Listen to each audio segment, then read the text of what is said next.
ofte forsøker jeg å snike meg unna erindringene mine angående dagen jeg måtte flykte.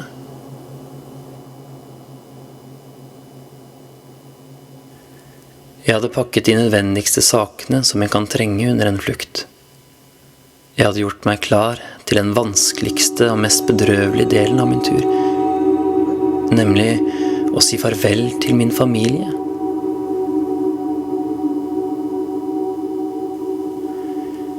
Jeg sto ved inngangsdøren til huset vårt, men solen var i ferd med å legge seg langsomt over husfasaden. Jeg ville ta et ordentlig farvel med min familie, men før jeg skulle gjøre det, hadde jeg samtidig lyst til å be dem om tilgivelse for smerten jeg påførte min mors og fars gamle hjerter. Jeg sto stum, nesten livløs. Jeg var tom for ord. Jeg så på far, men hans blikk var tomt. Plutselig brast han ut i gråt, og tårene rant nedover kinnene hans. Jeg hadde aldri sett min far gråte på denne måten. I motsetning til far sto min mor og stirret på meg med et fast og bestemt blikk. Hun var høy og kraftig, med brune øyne og et bredt ansikt med markerte trekk. Reise.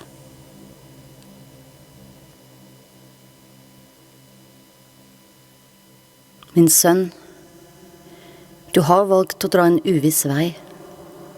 Men husk at veien din er ikke uten vanskeligheter.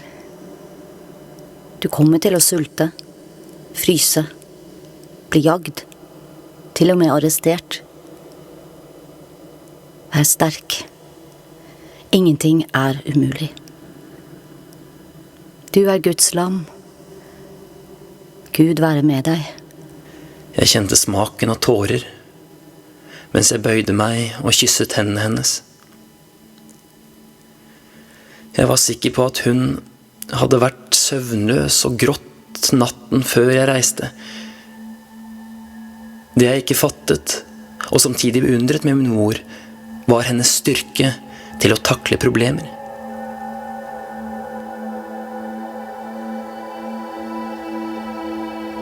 Pokker heller. Jeg burde ha sagt, mor, jeg vet at du måtte lide og streve mye i livet ditt. Jeg vet at du måtte forsørge hele familien vår helt alene i 6 måneder, mens far ble tvangssendt bort i eksil i Nogre Salman i Sør-Irak, uten å få lov til å møte oss.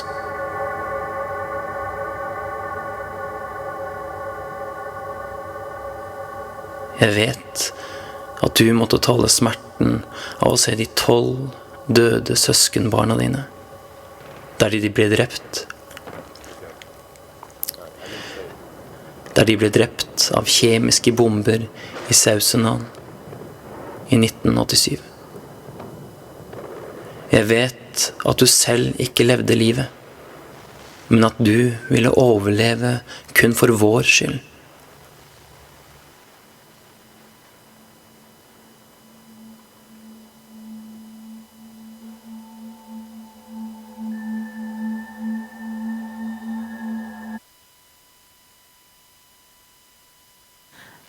Hello, everyone, and welcome.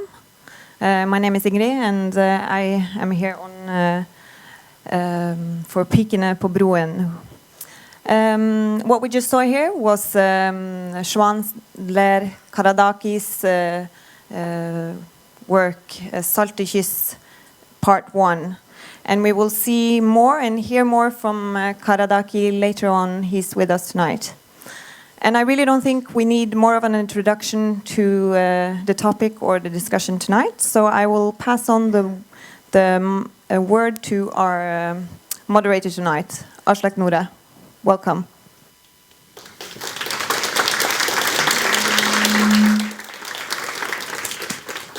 Thanks, Ingrid. Can everyone hear me? It's great to see so many here tonight. It's an urgent discussion, and we're gonna talk about this from very different angles. And I think I can promise one thing, and you know, in case you're tired of the usual like Norwegian debate between the left and right, pro and con immigration, here we're gonna, in the true spirit of the Transborder and Badespetakel, we're actually going to go through in very different directions, and I'm really looking forward to this. But I want to start with you, Shaban, after seeing your extremely powerful film. And you've been in Norway a couple of years now, but do you still stay in touch with your family and friends back in Iraqi Kurdistan? Hello. Yes, I have. I always have a contact with my family through phone and Skype and things like that. But the first time I saw my family after I left Kurdistan, I left in 1997, and I go back for the first time in 2011. So we're talking 14 years. Yes, and it was because I applied for asylum in Norway, and my case was still at Utlendingsdirektoratet to decide if I've been in Norway or should I leave the country. Yeah, I know that you have a very complicated history and with the Norwegian immigration authorities. We're not going to talk about that now, perhaps a bit later. But I want to ask you something. When you see all this news stories about Syrians, for the most part, some Afghans, you know, a lot of people coming to Norway and to Europe in general. Can you relate to their struggles and their hopes?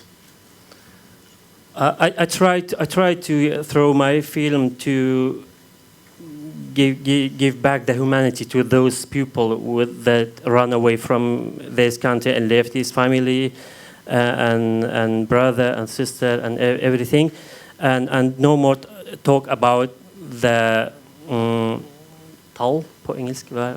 Numbers, yeah. We hear all the time, yeah, 3,000, 5,000 immigration have come in. We forget about the narrow relation with the asylum seeker.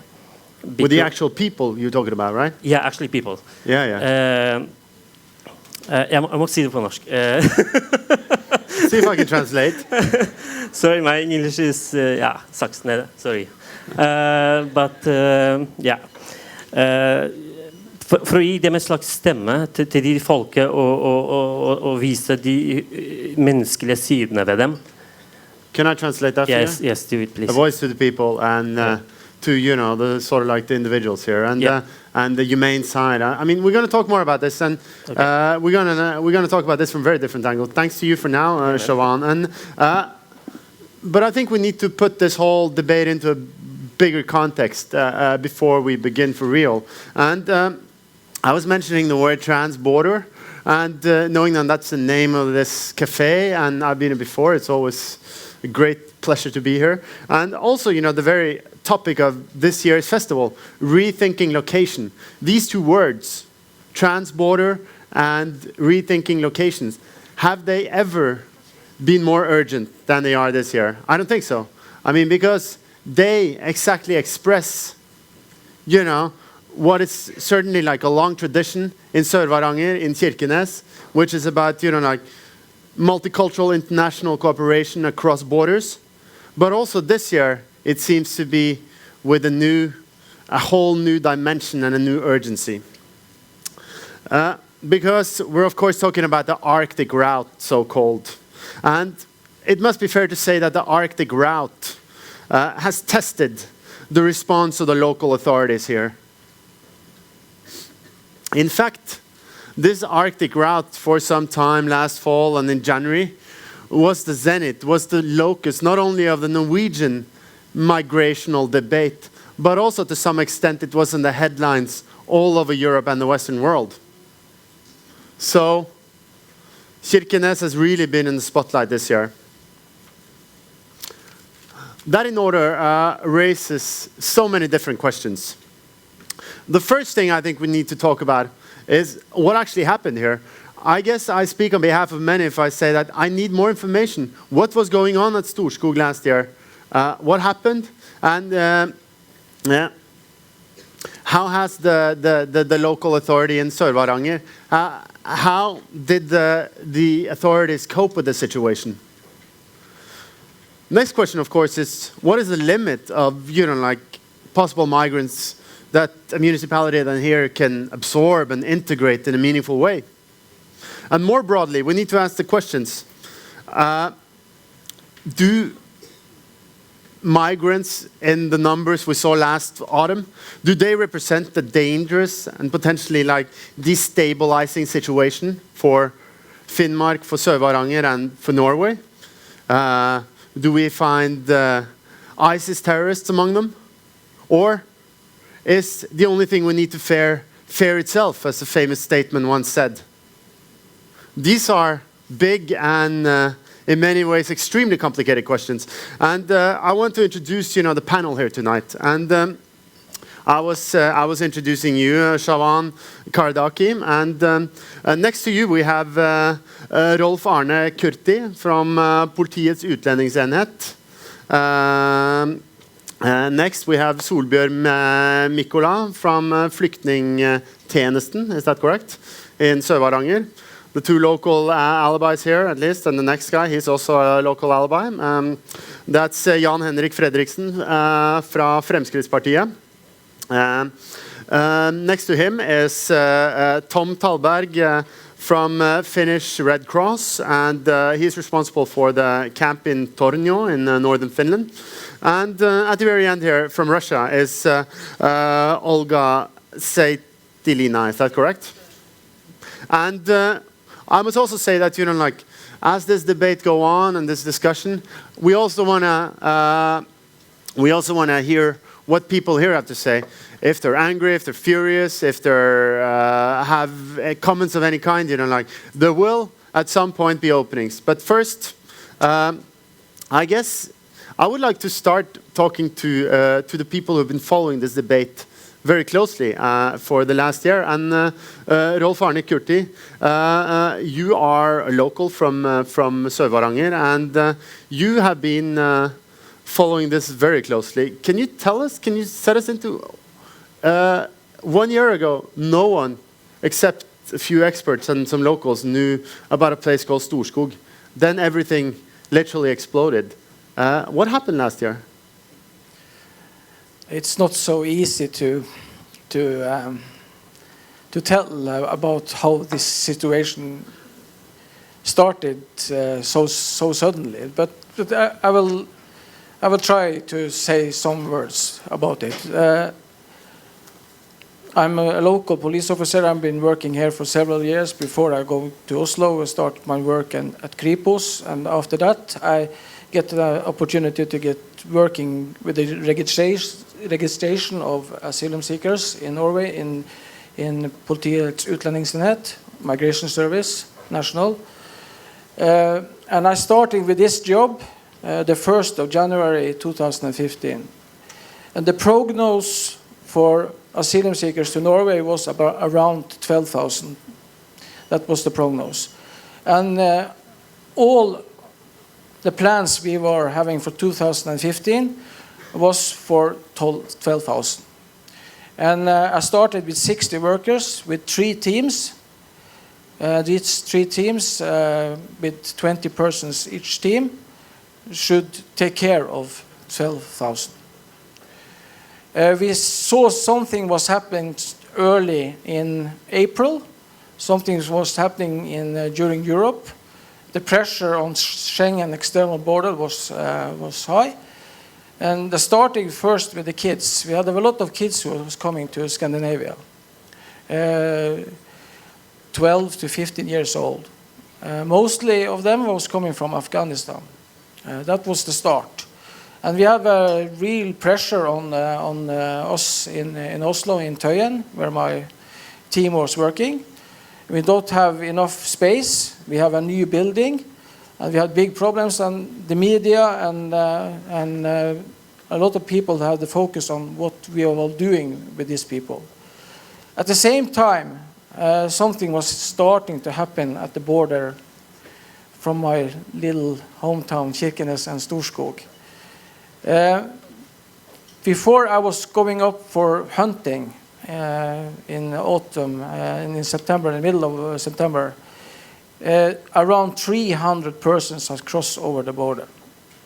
And that's a big impact on the border. And we saw something was happening and asked us some question. And after I was finished my hunting, this is really starting to be a huge, huge problem. And at the end, we have 5,500 who cross the border from over Storskog.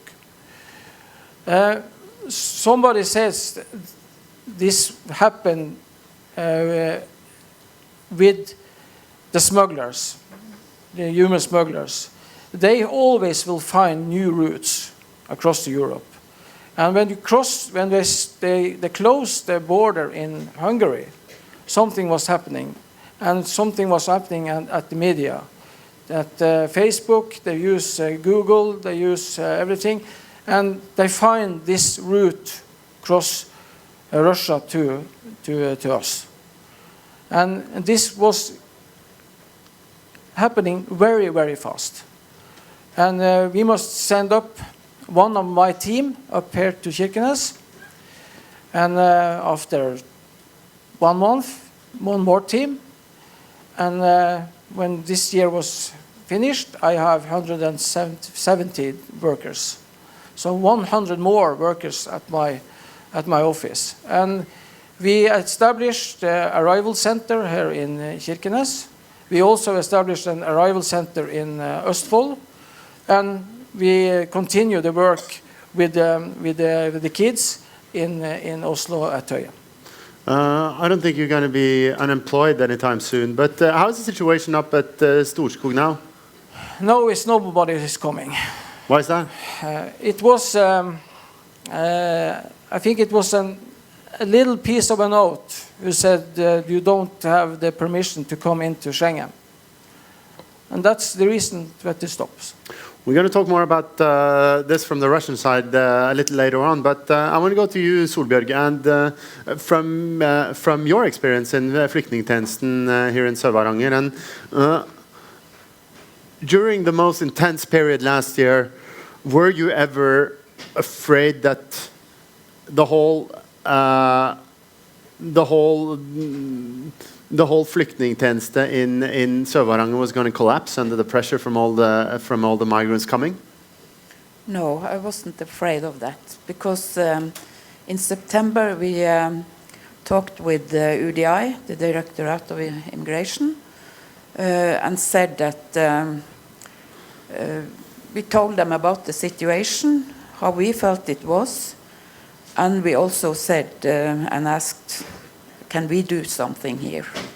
And we knew we had done it before in 1999 when we get asylum seekers, refugees from Kosovo.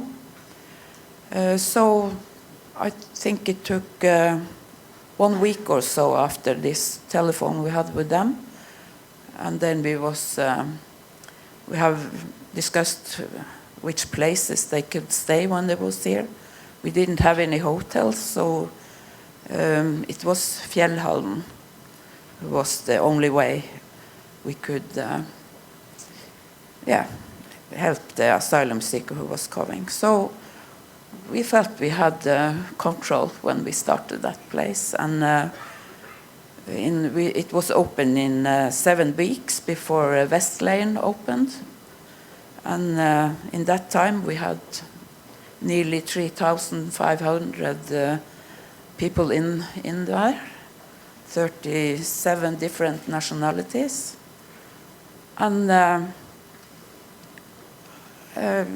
it was calm in there. People was lucky they came into Norway, and we met them with respect and humanity. We saw some of them was very tired, hungry, and there was also they needed to be in touch with the family, so everything was prepared for these things in Fjellhallen. But these 3,500 people, where are they now for the most part? Are they expelled from Norway, or are they still in the country in other cities, or because I guess they're not here? Some of them are coming back now, but they was sent out of Sør-Varanger.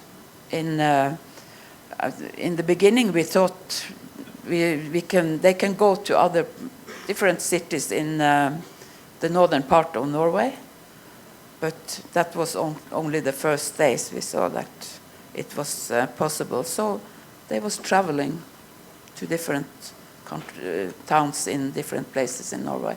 But still Norway. Yeah. Well, I want to go to you, Jan Henrik Fredriksen, from the Progress Party of Fremskrittspartiet in Norwegian. And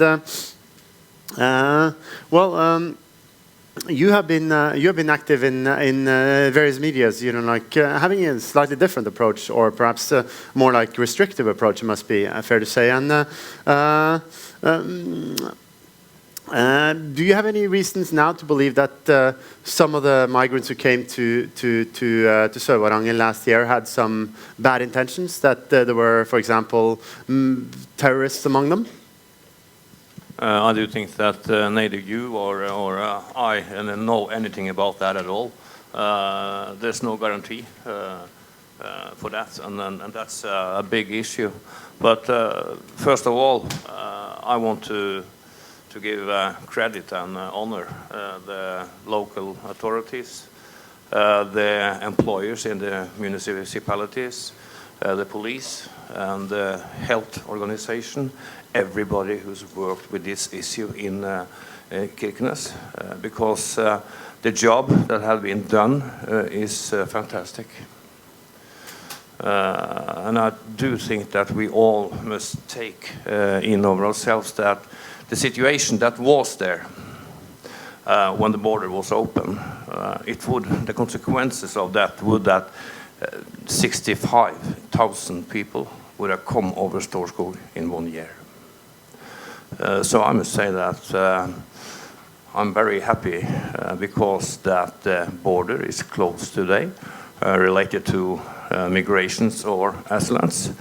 And I'm very satisfied that both Russian government and Norwegian government have the same point of view related to the border and Storskog.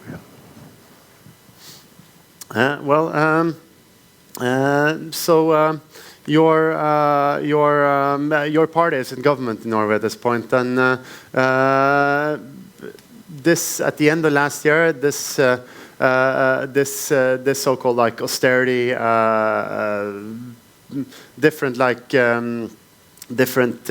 ways of reducing the sort of asylum migration to Norway was taken by Minister Listhaug, and this has been out now and come back with quite some controversy from people who say that they disagree with some of the proposals there. What do you say about it? I want to say put it this way. In Norway, we have a tradition more like for everybody, political changes that they are sent out on an open hearing where everyone can come with their opinion related to the proposal. Still there are notes that are coming in. Today it was from the lawyers in Norway, and I think that the government will sit down and take all this income seriously to make fair laws related to asylum and migration for Norway. I'm very sure about that.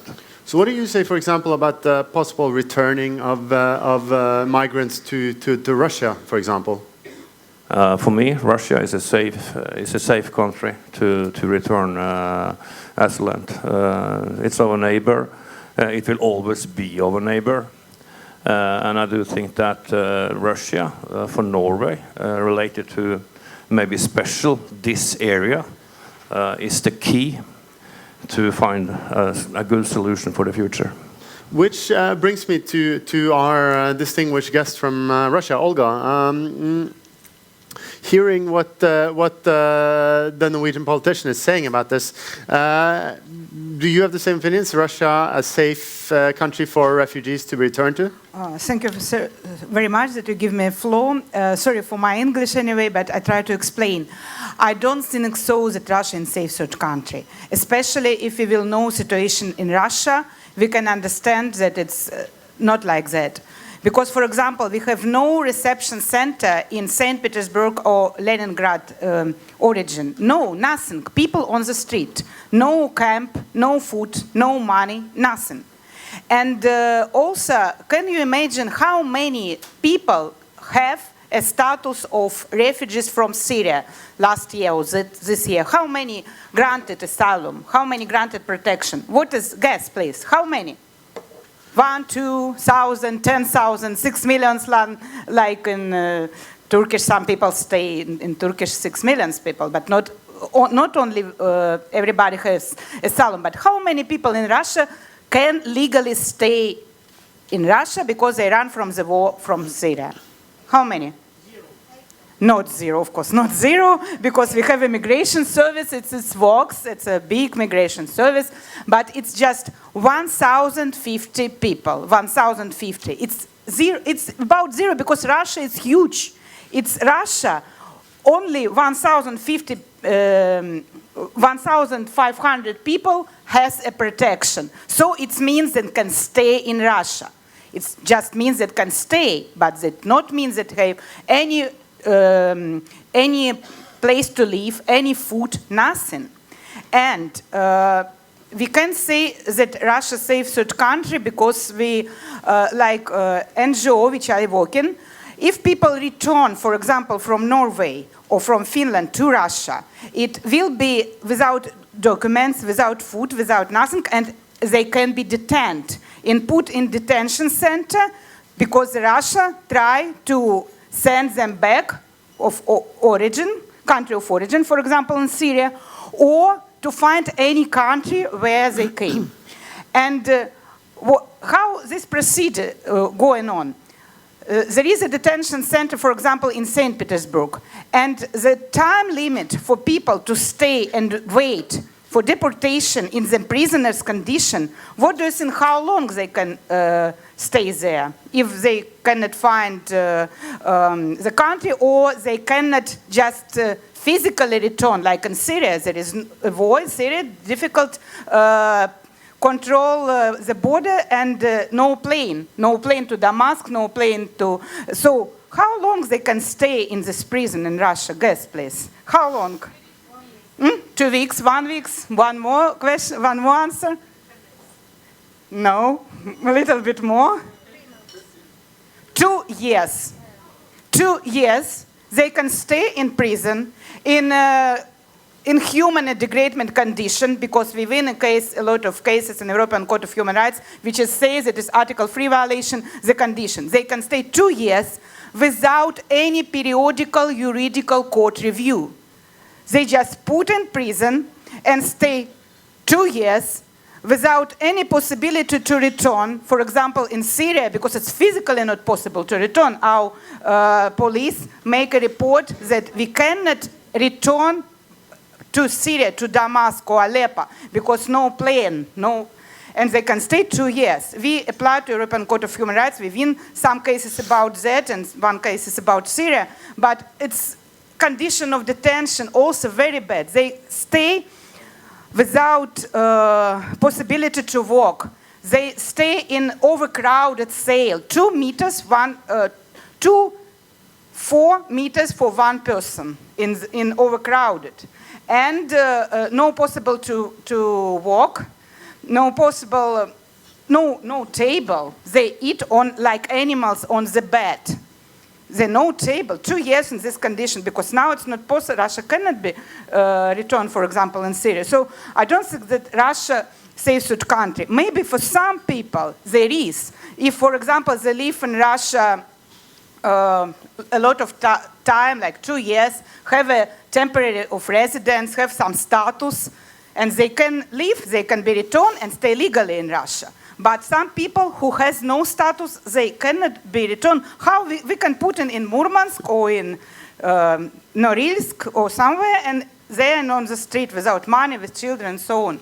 And we know that 200 people was returned from Norway to Russia, and we don't know what's happened with this. And about this similar case in European Court of Human Rights, it's called, as I remember, MCC against Greece and UK, that we cannot put people on the street. So maybe, sorry, I speak so much. So maybe we need to, if you return to Russia, you need to be sure that they not on the street in the winter, have some place to live, or have some documents to be returned, to find the country where they can be. Well, sorry. Let me just say that. Let me just say that Olga, she was very concerned that her English wasn't good enough. And I'm saying, if this is your bad English, I wouldn't like you to debate her in Russian, frankly. But anyway, we need to, like a little follow-up there, Olga. And I mean, there has been some chatter in the Western press in Norway and other country that the Russian government and Vladimir Putin is actually using the refugees in Storskog as a subtle way of destabilizing Norway and eventually like destabilizing the West. Do you have any? Is that something? Is that an argument you would take seriously in Russia? Do you agree with such an interpretation? It's difficult to say, but look, I'm working like criminal lawyer, and before it was a criminal offense, criminal act to cross the border without documents. It's according to Russian law, if you want to cross the border, you need to have documents to go to exit from Russia and the documents to enter any country. For example, country of origin or Schengen visa or something. But now it's happened in some door, like door in Norway or door in Finland, that you can cross Russian border without Schengen visa, like Syria, Afghanistan, Somalia's refugees. Why? Why it's happened? Why they changed practice? Because we have readmission agreement between Finland and Russia. And I'm working in the case if people cross already the Russian border, but they have no Schengen visa, he was returned to Russian territory and was put in prison because readmission agreement in Finland put them back. Understand? So why they now allow people in some door to go out? I don't know. We try to find some law about it. Why? Of course, Finland or Norway, the people can ask asylum, can protect their life. But why it's happened this situation? Why is now Russian authority allows them to go?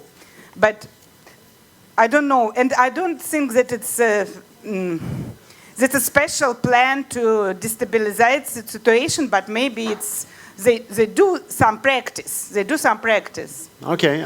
Well, do you have a short comment, Jan Henrik, about what she just said? Does such a sort of statement from a Russian make you reconsider any of what you just said? No, I don't think so. And we must not forget that both the Nansen Institute and UN delegates look at Russia as a safe country. We must take this in our consider. I've been a lot in Russia. I do know, and I'm very aware of that many situations for refugees are better in Norway than it is in Russia. There's no problem to understand that. But when both Nansen Institute and UN delegates go for that Russia is a safe country, I do think that Norwegian government are listening to that. I want to bring in our Finnish guest today as well, and Tom Tallberg. We in Norway have heard numerous news about what's going on in Sweden and the pressure they've been under, like during the refugee crisis last year. But frankly, I know very little about what's going on in Finland. And is Finland taking in any immigrants or not? Well, thank you. First of all, I must say that I'm the chief of the registration center in Tornio, which is in the Swedish border between Haaparanta. You perhaps know that. And in last year and this year we have taken over 13,000 refugees to the Finland. And For how many you said? 13,000, 30000. Okay, So, 30,000. Yeah. So, and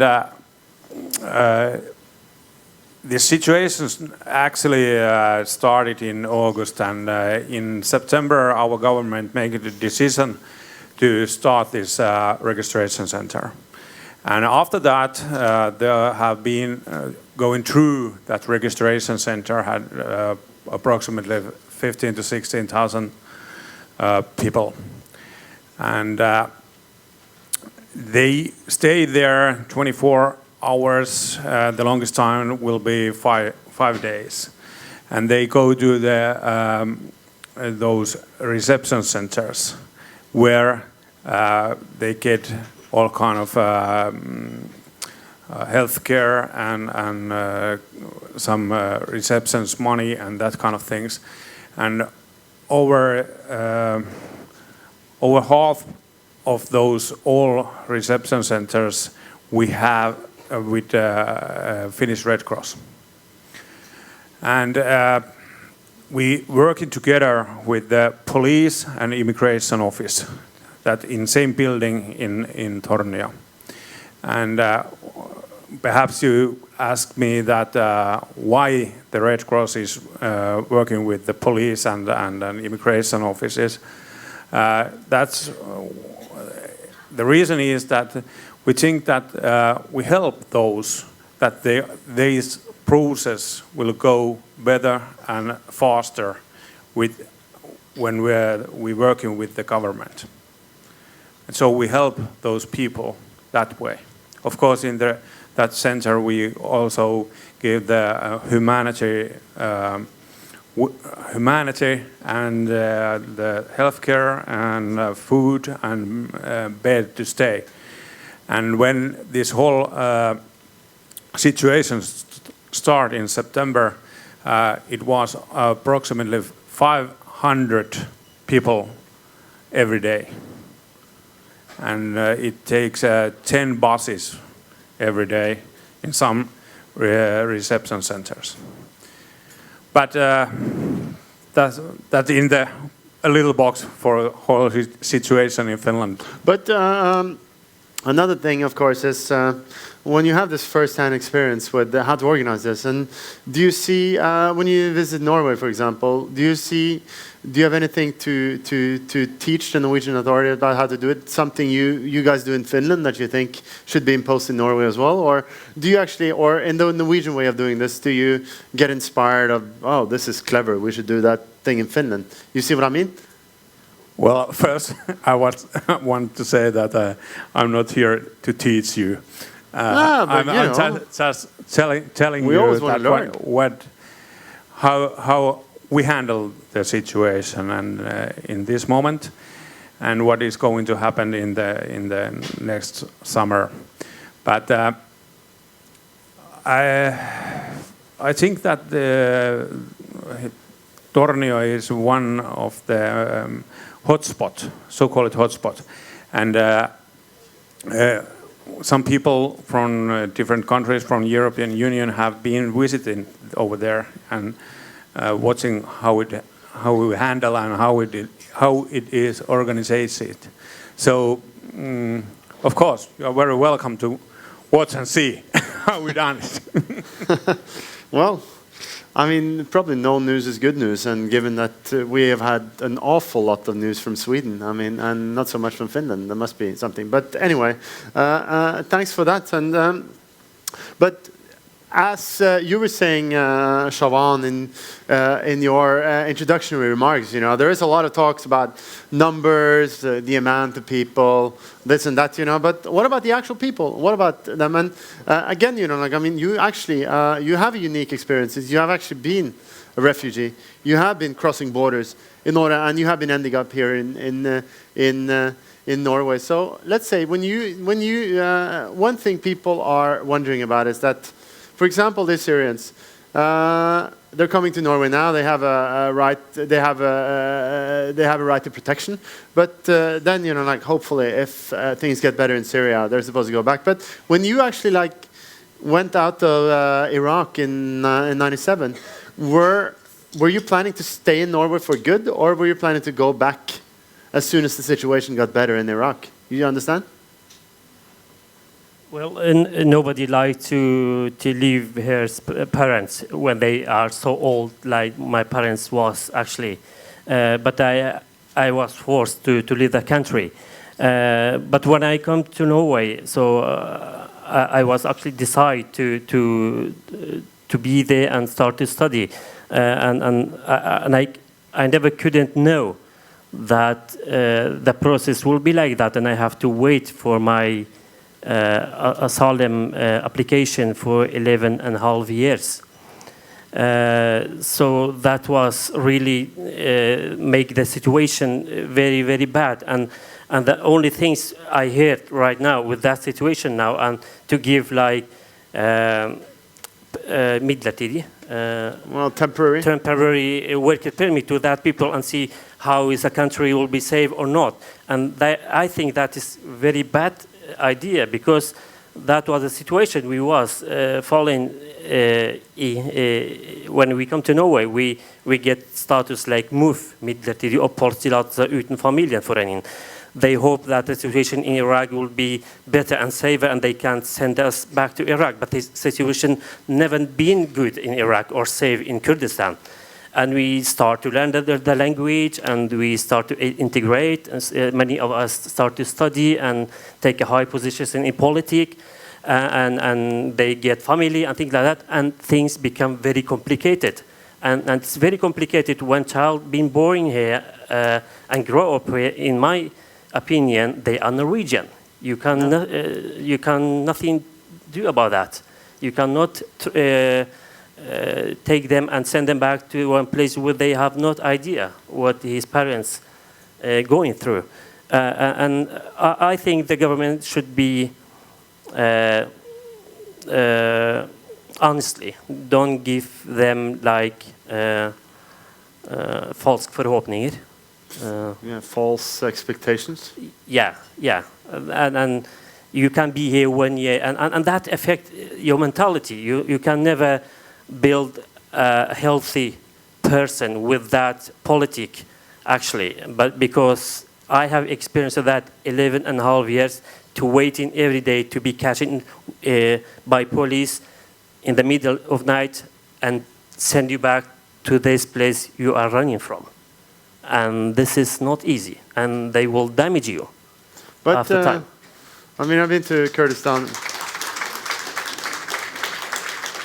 It's a very beautiful country, by the way. But now, you know, like 5 years ago, very few people actually knew much about the Kurds. You know, they were just like remote people in the Middle East somehow. But now they're just being on the forefront in the fight against ISIS, and also got a lot of new powerful friends. You know, nice, and you know, even some American support. But were you ever considering going back to fight ISIS? I know Kurdish Norwegians who've been doing that.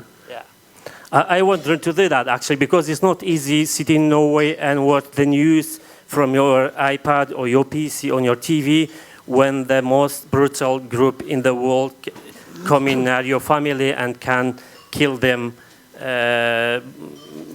By this way, we can see on the TV, actually, and they kill the man, and they arrest the women. They can sell them like a sex slave, as they do with the Yazidi minority in Kurdistan. So I have been back to Kurdistan to be with my family when ISIS started to attack Iraqi Kurdistan, and they was really not near this area. No, it's true. Yeah, but I couldn't be there. Actually, I'm not a soldier to be that, but I have my pen and I draw and I make art and I try to explain that situation through my works. I understand.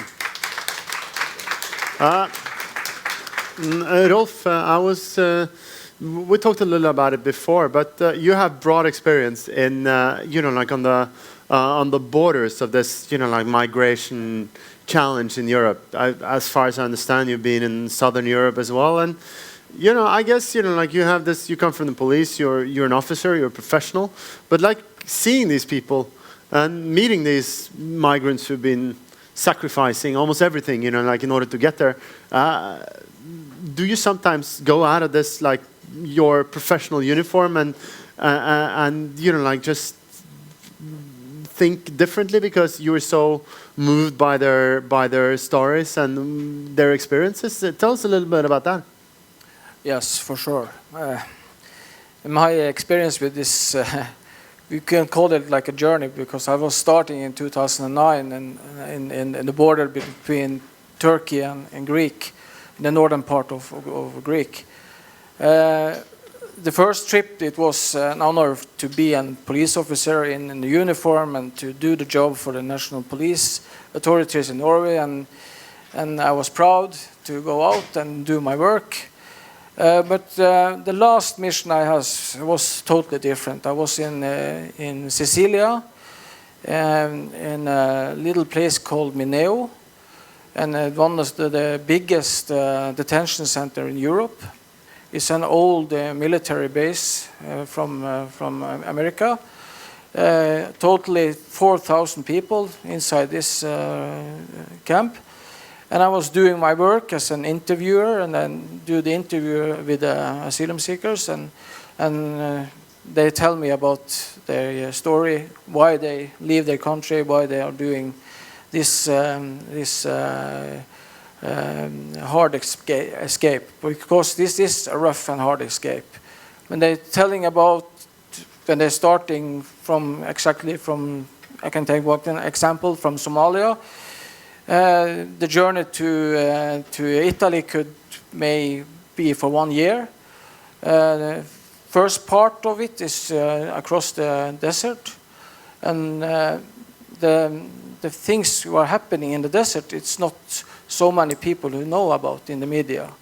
But a lot of people is dying in the desert because they don't have enough money, they don't pay the smugglers enough to come further on. And they must also pay for water and food and everything. And this is, the whole system is controlled by the human smugglers. And then that's the first part of the route. And the next part is the boat trip from Libya out to Italy. And we know that this is really rough, hard and rough when the sea is high. So we say the best way to come over this area of sea is between middle of April and middle of October. That's the safest time to go. But now they travel the whole year. And why they are traveling the whole year? Why? Because there are several boats who are there to save lives. And that's the good. That's maybe a good thing, but also could be a problem for us, because the smugglers knows they also like us. They're humans, and they know if we press the boat out, they will be saved by our boats. So that could be also a problem. When I actually come inside the people, then they tell me about why they are doing this. And sometimes when I heard these hard histories from a lot of these people, I start to wonder about my uniform, about the way I am living. I'm living totally safe in Kirkenes, nearby the Russian border. I always have the things around me, safe every day. But when you hear this history and you understand that these people don't have any choices, they may leave the country because they are afraid to die there because they are war, and they also try to do this difficult journey and rough journey to come to Europe. And somebody has told them this is maybe could be your luckiest way. They don't have any opportunities. And when you realize that, yes, it's a problem. The human factor is coming into me, and you try to set your head on the other side of the table, and you try to think why these people are doing this. Are these people not happy with or lucky in their country? Why they leave these families? Why they leave the good life they have? So that could be a really, really problem. But same to you, Fredriksen. When you hear these stories and when you hear about, human suffering, and when actually the migrants get a face and a name and a story, do you ever? What does that do with you as a professional politician? I think that the easiest for us, rather if you're a politician or individual people, it's very easy to understand. It's very easy to understand emotion. It's very easy to understand that people are suffering. No heart. Everybody have a heart related to this, whatever we are, political or not. But I do think that we must take the whole case, even if it is built on people after people. Today in the world, we have over 60 million refugees. And Scandinavia and Norway can't take everybody of this. I think we all understand this. And we must work out internationally systems that both are working where the refugees are today, because they are sitting in many camps in many countries. And we must create a system that make it possible to first of all, to stop the war in this area, and to make a daily life possible for most of the people who are in these camps today. This is a tragedy today. It was a tragedy for 25 years ago.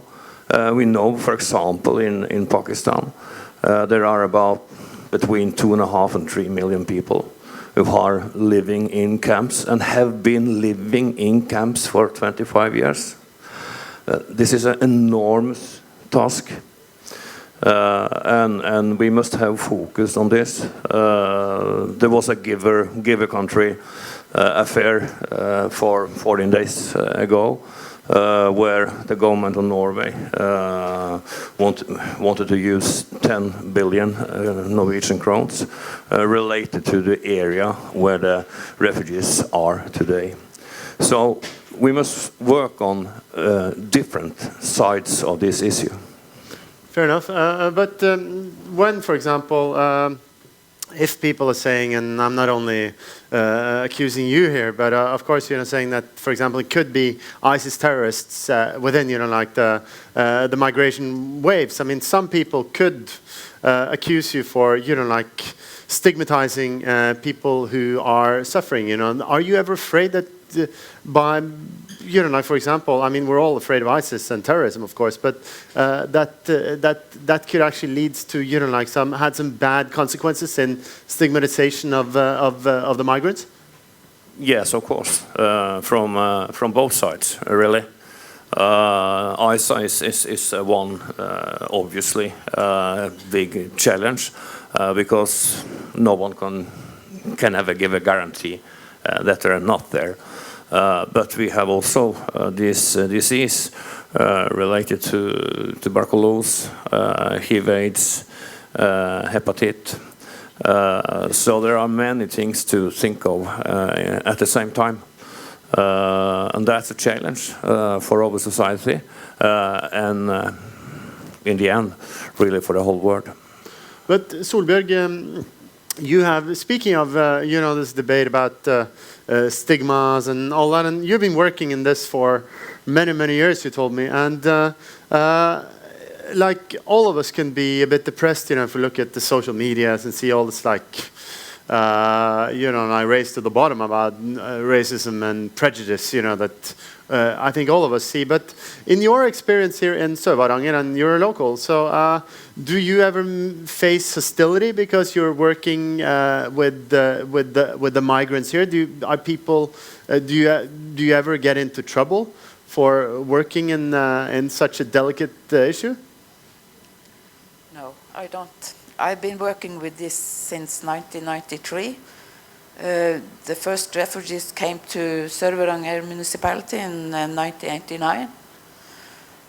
So I have never been felt something like you say, but I knew that it is also in Sør-Varanger that people are, especially on social media.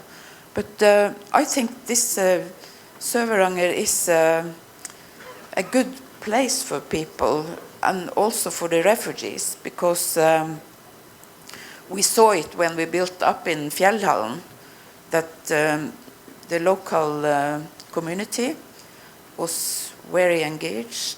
The non-governmental organizations continued in the work. The staff was engaged. So we had all together with us. And I think that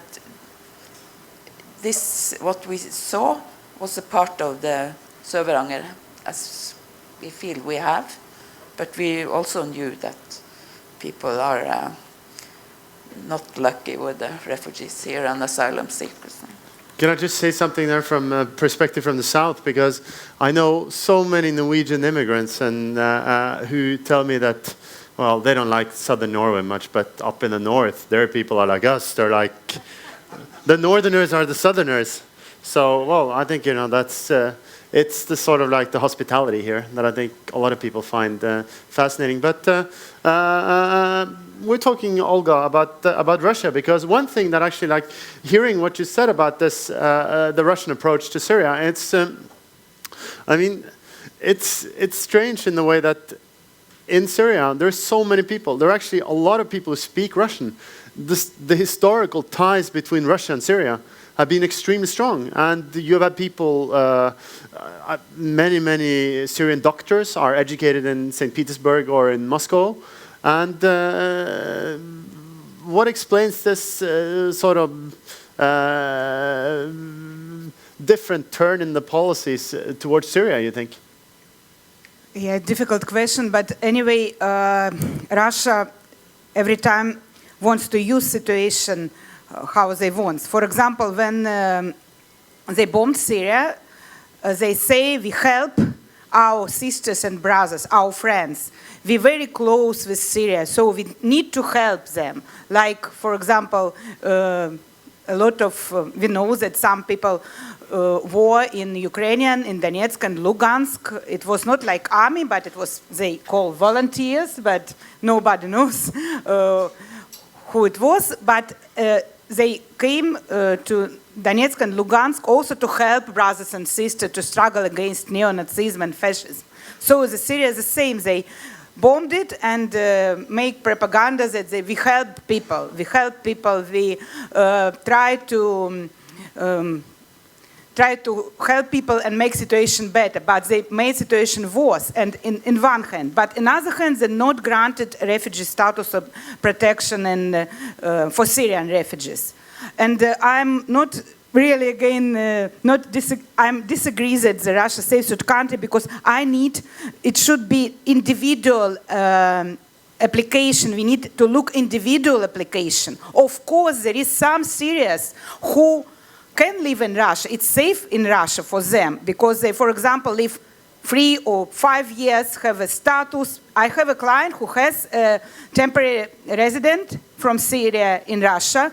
They take out this status and came to Norwegian, to Norway. They go, they take out it, close, cancel. And he was returned, and I understand maybe it's good, it's normal decision to return because they save in Russia, and he has a status in Russia, he can stay. But some people cannot be returned anyway. It should be individual point, because, for example, nobody knows that it's not possible to return now refugees in Syria. Everybody knows that it's not possible. Or maybe somebody thinks that we cannot return people to Syria. But why we can return some people in Russia? Because Russia direct to return them to Syria. We have a lot of cases like Russia from detention to return people to Syria.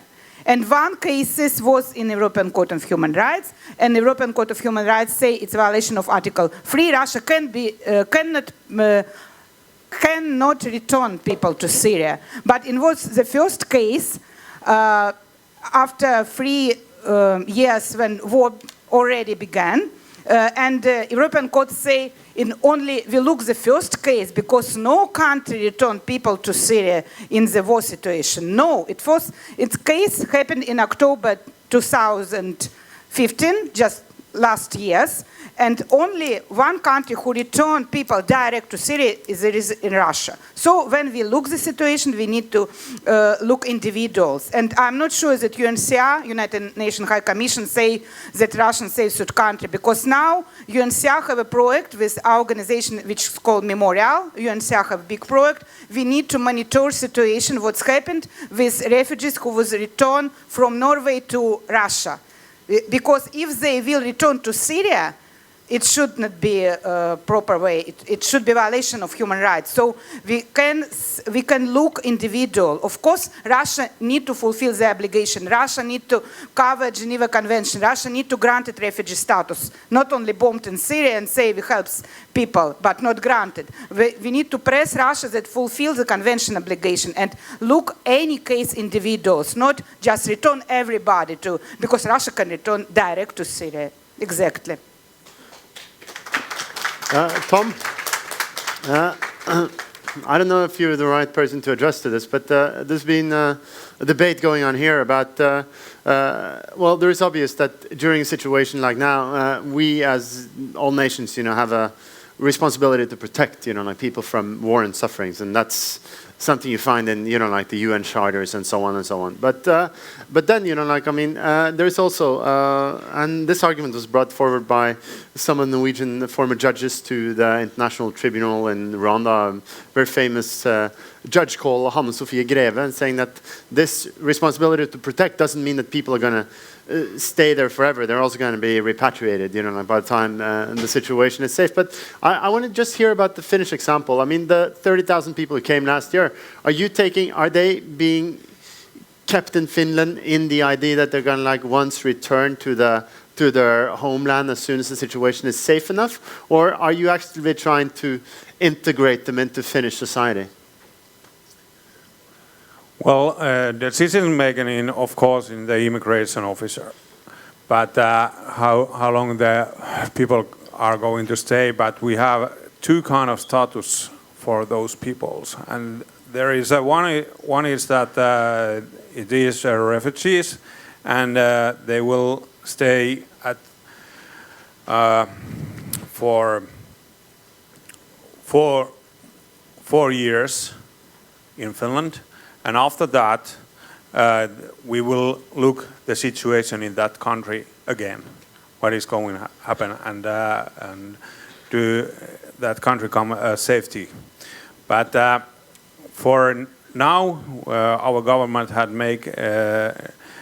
observe those countries where the refugees have came, and part of Iraq have became safety places and that kind of things. But also you have to remember that 4,000 Iraq people have already voluntarily came back. So, excuse me, I didn't understand. 4,000. They went back to Iraq? Yeah. Okay, from voluntary. Finland? Ah, okay. So, yeah, because again to you, Shawan, is that something? I asked you a little bit about it as well, but isn't that so that if you speaking of rethinking location and Transborder and so on, that everyone has certain, like the place they were born and grew up, they have that in their hearts. Or what about you now? Do you consider yourself to be a Kurd or a Norwegian, or are they mutually, like in opposition to each other, or how do you regard that? For say it easy, people can understand me and I say I'm both Norwegian and Kurd, actually. But the identity is more complicated that we can define it in some words, actually. And when I fly through many countries, I have been many months in these countries and knows people and their personality or identity being a part of my identity, actually. And where I escaped Kurdistan when I was 20 years old, and I have been here already 16. So I feel sometimes half of my body is from west and the another is from east. So that's this kind of issue. Also, I try to take in my project, and it's that kind of issue, identity and belonging. And this is very difficult to explain to the politician because they don't understand that. They just see on the rules how his rule is that. They don't look at, you have been here for 10 years or 15 years, you have been a part in that society. You have learned Norwegian, you have drinking Norwegian water every day. You have been a pupil all the time. And one part of you become Norwegian, if you want or not. So it's, that's the same with me. Everyone try to escape from the country. They dream to go back there because that's my hometown. But the time was already too long to return back after I get my work permit in 2011. To you, Fredriksen, given what we were just saying about this responsibility to protect, and then like this idea that like as soon as the situation is safe enough in the home country, the migrants are supposed to go back. And since you're representing, like the political party that is in charge, and knowing that a lot of, let's say you are a Syrian who comes to Norway, and you come because of a horrible situation, and you stay there, and then your kids start going to school, and they get a foot into the Norwegian society. Like what do you say? Like, should these people go back, or should they be able to stay in Norway? What's the best position on that very complicated question? Well, that's not an easy answer. First of all, I do believe that if I have grown up under conditions like many here have done, I probably would be a refugee myself and take that risk. But related to how much time for sending back and so on, as I told before, we have a hearing who are ongoing at the moment, and I do think that it will be not fair related to all different organizations, people, and so on. So I think before you can answer really that question, then we must have the law in detail on this issue. It's not like that. It's only the Progress Party or the Conservative. We are not sitting in that position. So we must also talk with other parties related to these rules, and hopefully we will solve it. But I think no one really can say what the outcome will be today.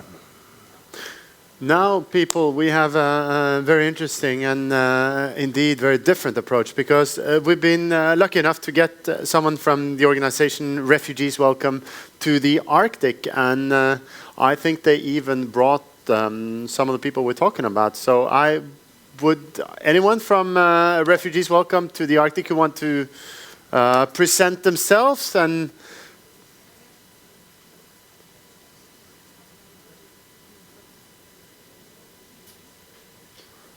the mic is open, it's there. Well, okay, you can use that. Just present yourself first so we know more about you. Yes, my name is Eirik Nilsen. I'm a volunteer in this group, Refugees Welcome to the Arctic. We have been really engaged in this asylum refugees situation the last month. It has been really hard, it's been chaotic, it's been we have met a lot of these refugees. We have sit down with them. We have heard a lot of first-hand stories. We have laughed with them. We have cried with them. It's been really tough. We have also got some people down to the church.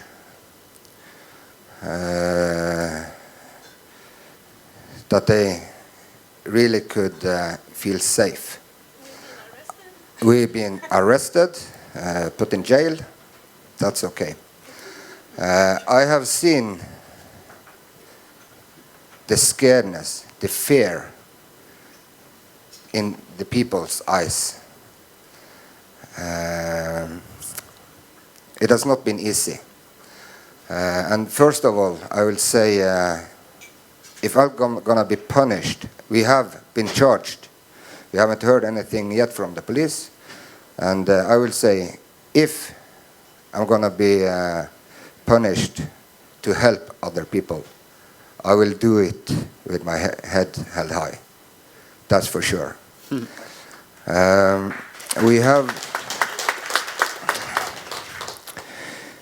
We have contact with a lot of people from the other refugees group all over Norway.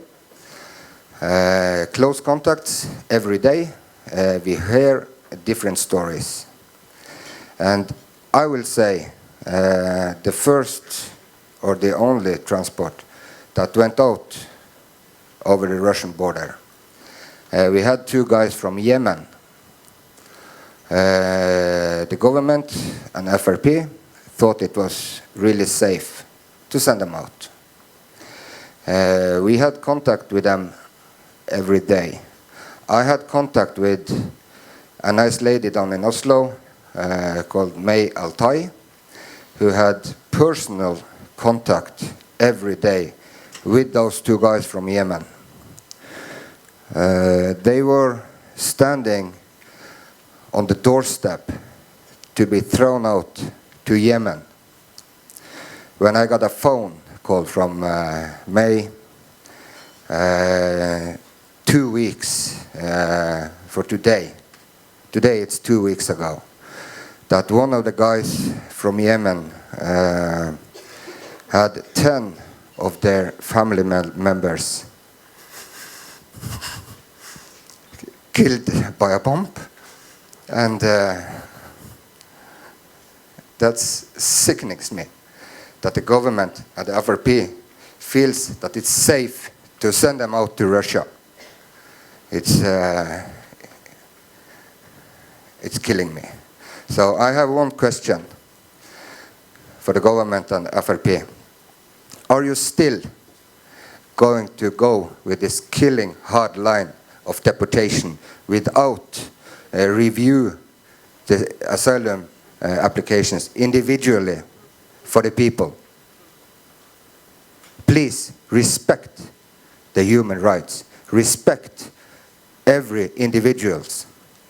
Thank you.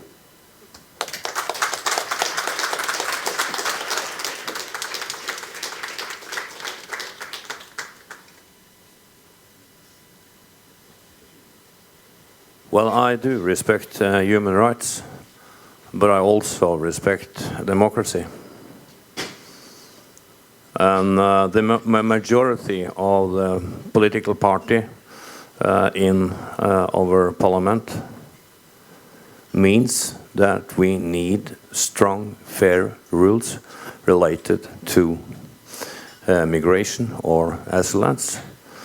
And the result of this will I listen to, and I will not recommend to break the law at all. That's my answer on that. Well, Eirik, you brought with you some of your friends from Syria as well. Are there any of them who would like to say a few words about and their story? That'd be really appreciated. Hello. My name is Ashraf, and I'm from Syria. I live now in the Western camp. And I want to spotlight about the Russian issues. Okay, you said that Russia is a third safe country. I don't want to negotiate against that. But are we allowed to stay in Russia as a third safe country?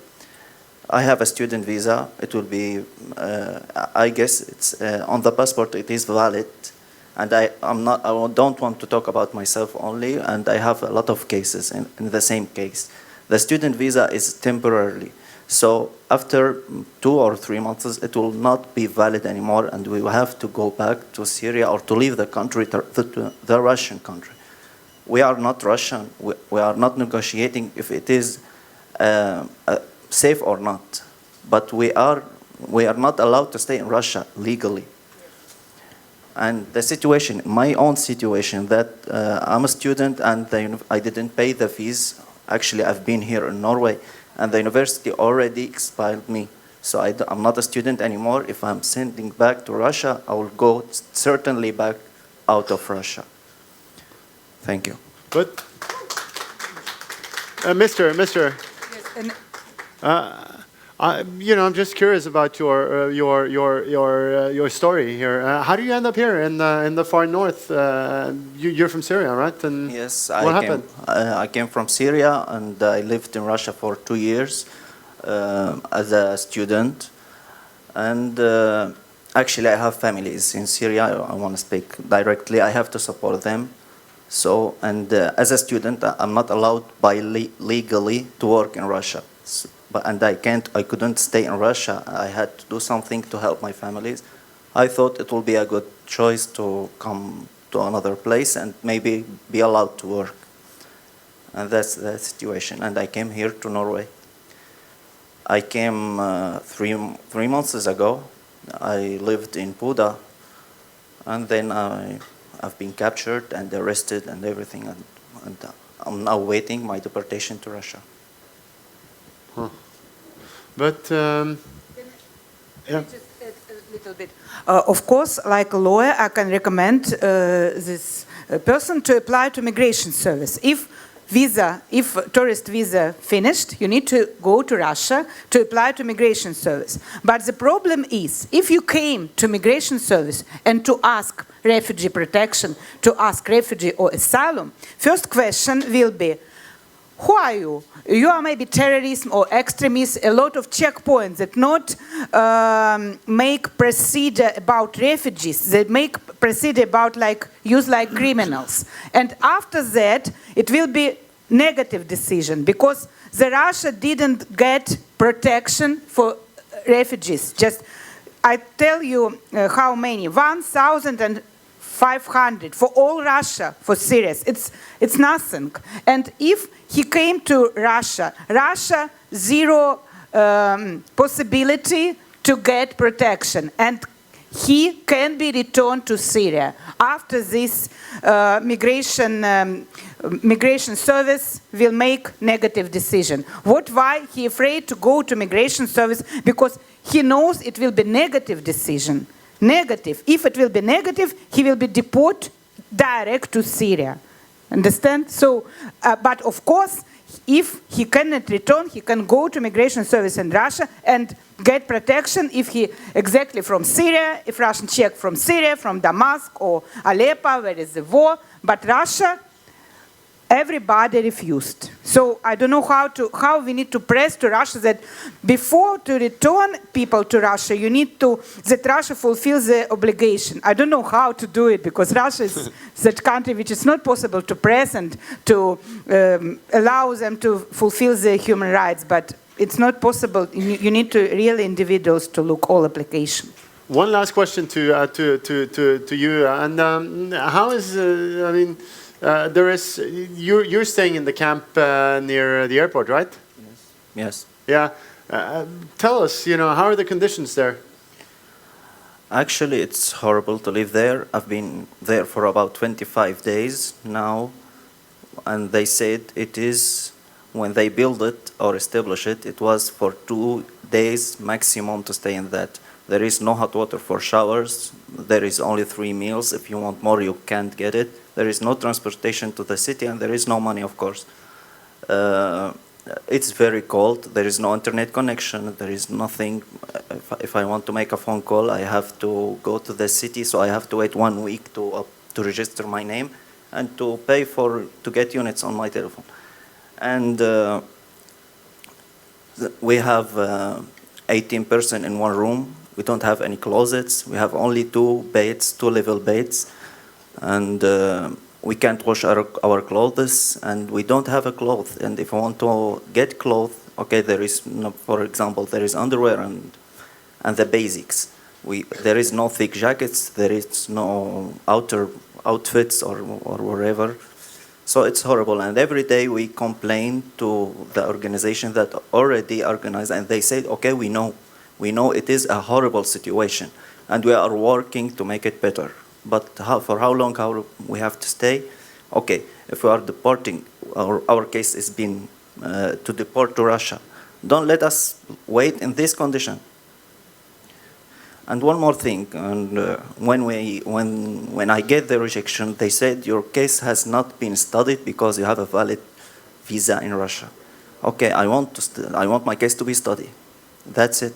If you find that I'm allowed to stay in Russia for a long period of time, okay, send me back. I don't mind, but at least study my case. And they said you are not considered as an asylum seeker. You're now illegal immigrants to this city. Thank you.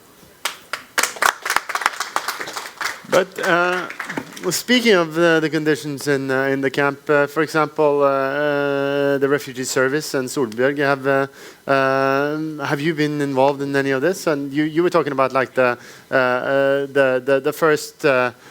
first housing in the Fjellhallen, like this last fall. But what do you say about this criticism that the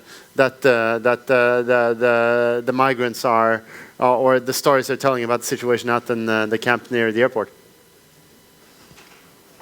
I can't say anything about Vestlane at the airport, but I know that when people come, when they came to Norway, they needed protection. They have to feel that they was in a safe area, and that they very often they say they was hungry, tired, and one of the first things they needed was a shower. And we had all this in Fjellhallen, but this was for the first 7 weeks before Vestlane was open. So it's so different places. It was the municipality who operated Fjellhallen for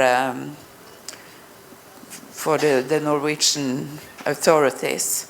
But in Vestlane, it's a private operator, so it's so different. So I can't say anything about that. Okay, we need someone who can say that. This, well, the mayor himself, Mr. Rune Rafaelsen, is he around? Well, well, we have been wanting to have you comment on like certain things here, but also this seems to be an urgent case, like, and what do you have to say about this, like the conditions out at the camp that the refugees are complaining about?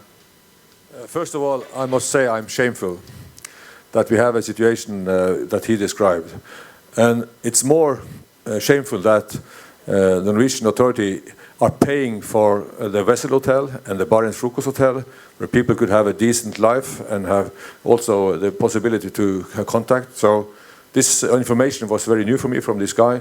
And I must also say that UD has not informed the municipality, the authorities. And so what I heard tonight is not a good thing for Norway to know that people, maybe more than 300 people are living. It's cold, no hot water. This is not the way that Norway should treat people. As Solberg said, these people has to be treated with dignity and humanity. So I'm shameful what I heard today. That's strong words. And but you've been, like in the limelight for some time with all this, like. And what else do you say as the, like with the reaction here from the locals and how people have been dealing with this urgent issue? Have you felt that people have been hostile to immigrants? Have they been friendly, or what's your take on that? I have said it several times. I'm very proud of the population here. There has never been any anti-refugees demonstration, not a single sign in the streets. People have behaved very, very polite. Of course, there are different opinions in this municipality as in all other municipalities in Norway. But people have behaved very, very decent. So for me, it's shocking to hear how people now are treated at Vestleiren. So this had to be solved in a better way. And I also had telephones from other parts of Norway, because when people hear that they are going to be sent to Kirkenes, they get afraid. And in Kirkenes, you should not be afraid. Kirkenes has a long history. Maybe the whole society is built up by refugees. People come here from Finland, from the south, because they were seeking a good life. In 1939, we took care of 900 refugees from Finland. So this society has always been friendly to refugees. And also this was Eric and also the other people saying, we take care of people. We behave decent to these people. So for me, this was shocking to hear that we have 300 people living in Vestleiren and how they are living. This is not a way that Norway should treat refugees. I'm ashamed. But one thing is that, and I think people appreciate your frank speak here, but what kind of action are you going to take now to make sure that this improves?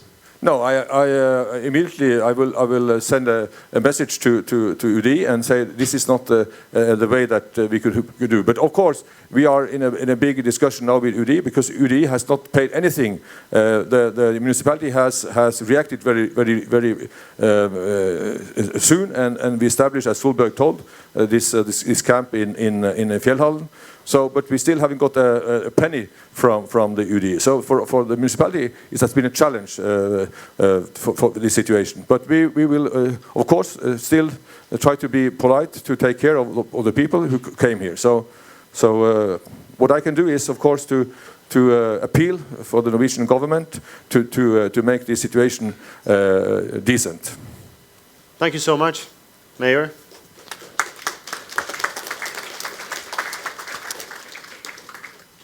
Well, as you see, there are. We don't have that much time left, but we have some time left. And if anyone here in the audience have some, brief questions or brief comments, not very long.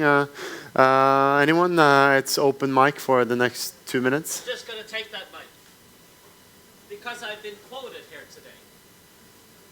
So where is the mic? It's coming to you. To all of you who were here yesterday for the debate, I apologize for picking up this mic again. But first of all, I would like to have a little comment to our Russian representative here, who says that there was a change of the Russian practice on the border. I've looked into the matter. By the way, my name is Lars Rove. I am Senior Research Fellow at the Fridtjof Nansen Institute. In my understanding, there has been no change in the Russian practice at the border. The only change that has occurred is volume, number of people. Now, there was, from the late 90s, 2, 7, 10, 5, 0, 3 people coming over the border every year to seek asylum with no Schengen visa. They were let through by Russian authorities. Okay. Just so. But I am going to write a piece on that, and I hope that will clarify things. Secondly, I've been quoted today by the esteemed representative from the Progressive Party saying that the Nansen Institute, and I'm assuming that you're referring to my employer and the people who work with Russian affairs there, say that Russia is a safe place to be sent back to. We have said nothing to that effect. Nothing to that effect.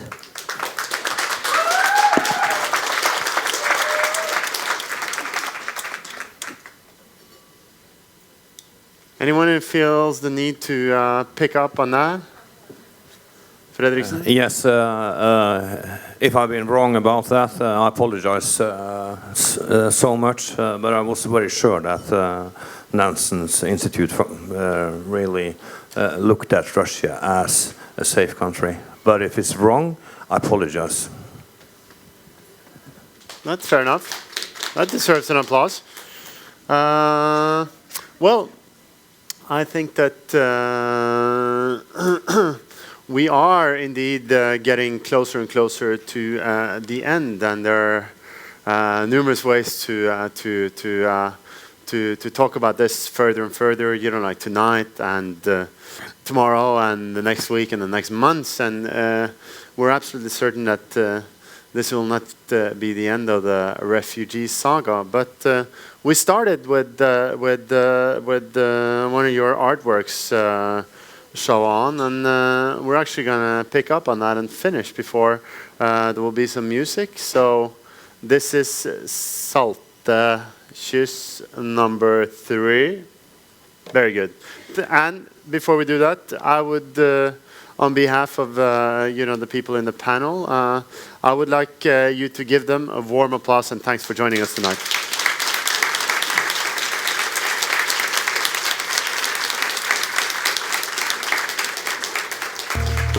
Jeg skal hjem.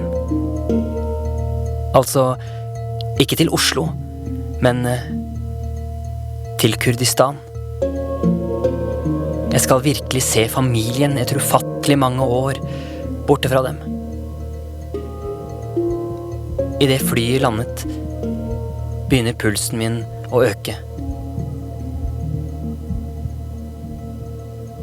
Da jeg kom ut i ankomsthallen, så jeg broren min, Kamal, smile til meg. Men i det han smilte slik han pleide, med den ene munnviken, Kamal, omfavnet vi hverandre. I dette muntre øyeblikk snudde jeg meg og så at resten av mine søsken sto og ventet på meg. Men mor var ikke til stede. Hun er for gammel og syk til å komme hit, sa søsteren min, Sargol. Så rart å komme tilbake. Det virket som et helt liv siden sist jeg var i denne byen. Jeg var for første gang i Kurdistan uten å høre brummingen fra panservognene.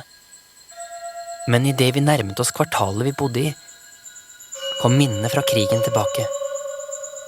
Jeg så for meg hvor soldatene sto. Jeg kunne høre kraftige smell av bomber, lukte krutt, høre lyden av sirener. Disse minnene grep tak i meg som fryktelige hoggtenner.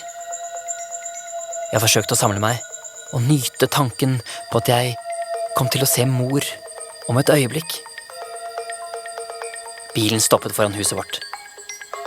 I det jeg kom ut av bilen, regnet det godteri over meg. Jeg så mor. Jeg har ventet og drømt veldig lenge om dette øyeblikket.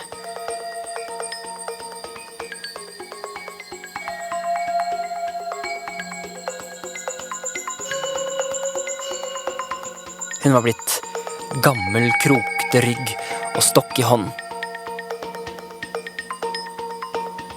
Det første som traff blikket mitt, var sjalet hun alltid knytter på hodet.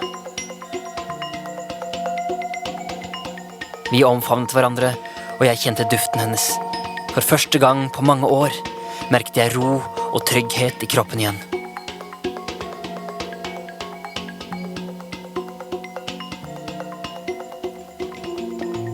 Med en stemme Fylt av alder og munterhet, sa hun.